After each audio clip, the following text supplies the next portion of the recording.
Today's date is February 17th, 2020, Monday. The time's approximately 9 a.m. Central Time. And I'm about to call the Manitoba Justice Department, Courts Division, Judicial Services. And I will be calling the Executive Director, Sandy Kuchinski. And I will be letting her know that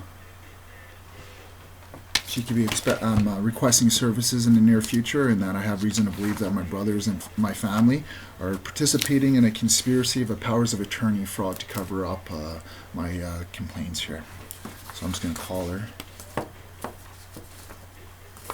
Her number is, and this has to do with LERA Complaint File 2017-81 and my complaint against Judge Sharma.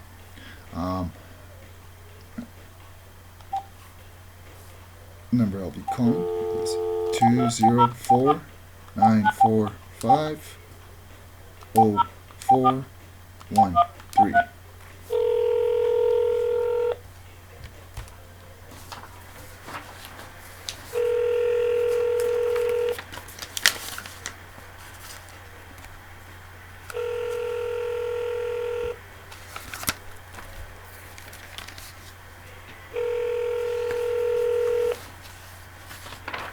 You've reached Sandy Kuchinski. I'm away from the office Friday, February 14th. If your matter is urgent, please contact my cell at 204-918-0080. Otherwise, leave a message and I will return your call next week. Thank you. Record your message at the tone. After recording, you may hang up or press pound. For more options, to reach the operator, press 0. Hi, Sandy. This is Curtis Hastings calling. Today's date is February 17, 2020. Monday, the time's approximately 9:15 a.m. I'm just calling in respect to, the first issue. This is more of a priority in my view at this point. I've been making allegations. I've been making criminal complaints of against my brother Tyler Hastings and Sherry Flett, Fox, Weebor Hastings. This complaint was made February 19, 2019 with the Winnipeg Police Service, and it was for fabricating evidence. And the report incident number I received from the police that day is C18-95705. And this complaint, again, was fabricating evidence for the Tyler and Sherry on the Mental Health Act forms that were completed May 9, 2018 by Justice Dirctor. I'm going to be alleging they acted in a conspiracy and to fabricate the evidence and they conspired to intimidate me from trying to report these legal and lawful complaints and concerns I have. I got into an argument with my brother Braden a couple days ago. It was very heated, but it was not. It wasn't violent. No one was assaulted per se, right? But it was heated. Tyler, last time something like this happened, Tyler took the opportunity to get together with Sherry Hastings and go down to the courthouse and fabricate these Mental Health Act forms. Since this time, I've accumulated enough evidence, and I'm filming this, and I have it audio recorded right now. And I'm going to send you this video.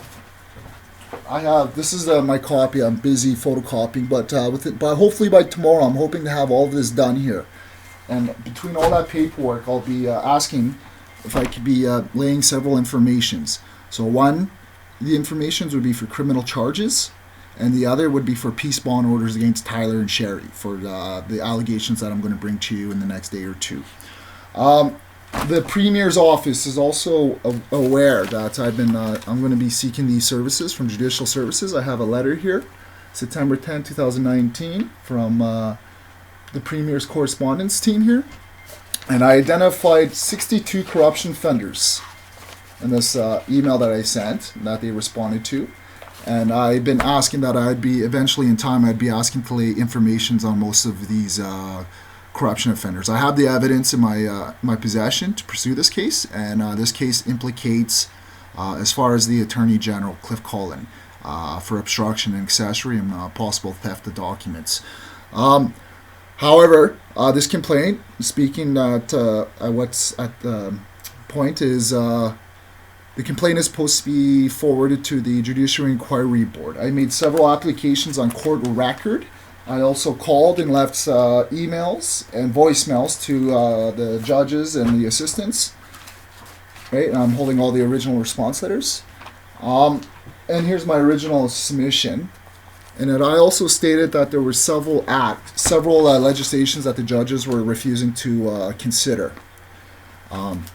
So I'm going to be making more complaints based on that, and I'm going to be making these complaints to basically, I'm not sure at this point in time. I may need government assistance from another government. This is this is a large case, a lot of people implicated.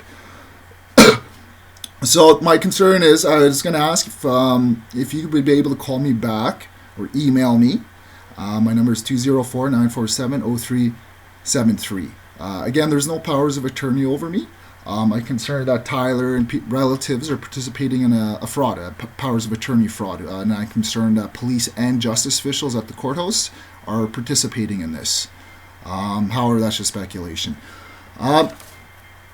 So if my brother or my family attempt to attend your guys' the law courts building with the intent to complete mental health act forms, or to even have me criminally charged for some of the things I'm talking about, I'm going to be alleging that's an act of intimidation, and that they're pretty well lying, and that no one will give me a chance to talk, which is unfair. With that being said, the criminal informations that I would like to lay would be against Tyler and Sherry for conspiracy to fabricate evidence and conspiracy to commit intimidation, and several other included offenses. And this would be for the Mental Health Act form. So if you call me, that would be perfect. Again, if they attend the Winnipeg Law Courts building, this is to let you know that last night I made several calls to my previous doctor, Dr. Kenneth Zimmer. I videoed and audio recorded those. You have reached maximum recording limit. To send the message, press pound. To replay this message, press 1. To append to message confirmed. Goodbye. And call one more time, just to make sure. Number I'm calling is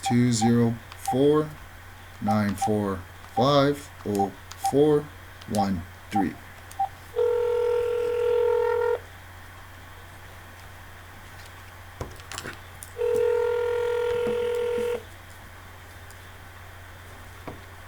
And the time is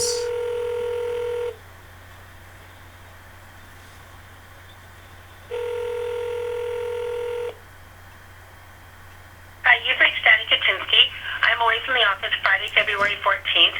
If your matter is urgent, please contact my cell at 204-918-0080. Otherwise, leave a message and I will return your call next week. Thank you. Record your message at the tone. After recording, you may hang up or press pound. For more options, to reach the operator, press 0.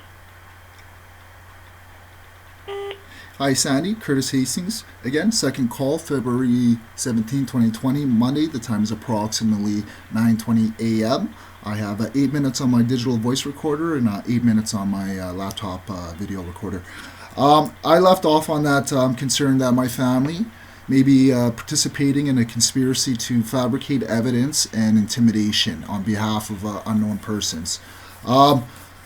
So what I'm going to be, I have evidence. The evidence that I'll be providing for the informations against Tyler and Sherry are overwhelming. I have audio recordings. I put this into my own hand-printed transcripts.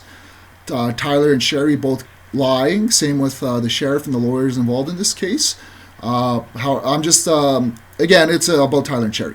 So if they attempt to have anyone fill out mental health act forms, I remind you I have some of this on film. Tyler, again, is involved in activities to intimidate and harass me. So if Braden or my family tries to attend the Winnipeg Law Courts building with Braden Hastings on the pretense of an incident that happened here, again, I have this on film, and it's evident that I was repeatedly telling and asking Braden that I would leave. And it's evident that I was trying to diffuse the situation and retreat. And Braden wasn't. He kept coming into my room. He went outside, started freaking out, banging on the window. And, but I won't get into that. I just want to let you know that I have evidence I would prove otherwise if they go there. And if they do send Braden, or Braden does go, and that's his choice too. If he says that's his choice, that's his choice. but he was influenced from Tyler. And again, I'm alleging Tyler and Sherry are heavily involved in police corruption here. And I would have to say this has to do with the Patrick Chief Kershane homicide. And I'll be quickly on this. Tyler, he refuses to talk to me about my mental health or the Mental Health Act forms or things in my past. But when I went to his friend Corey Lanes on Aikens and Aberdeen, I believe, we were there. This was the last summer. And Tyler is able to perfectly remember shootings and home invasions and robberies and all kinds of things, like specific firearms happening on specific dates, right? But then when I asked him about the Patrick Chief Kershane homicide straight, I was like, hey, they lifted a fingerprint off of the guy's body. That same day, he rushed over down to the courthouse with Sherry to fill out that Mental Health Act form. So I'm concerned, and I know details of this case, and I know this is a major case. I'm concerned Tyler's police handlers are the ones doing this to getting him to do this. So I would ask for you to call Dr. Kenneth Zimmer if they do attend, and to call him and ask for his opinion. He was my previous doctor, and if before any of this, if this does happen, if that's what they're doing, I would ask if you could ask them to call me and ask me to go see Dr. Zimmer, and I could maybe talk to the HSC and be civil and try to resolve these issues. But in the meantime, please expect my attendance in the next day or two to fill out these applications, and we'll go from there. My number is at 204-947-0373, and my email address is fps138205curtis@gmail.com. And for greater certain, no one holds powers of attorney, no one's assisting me, and I'm not a threat to anyone. There's no threats of any kind, and Braden's more than welcome to come back here if that's how strong people may feel about it. All right, thank you. Bye. To send the message, press pound. To replay this message, press message confirmed. Goodbye.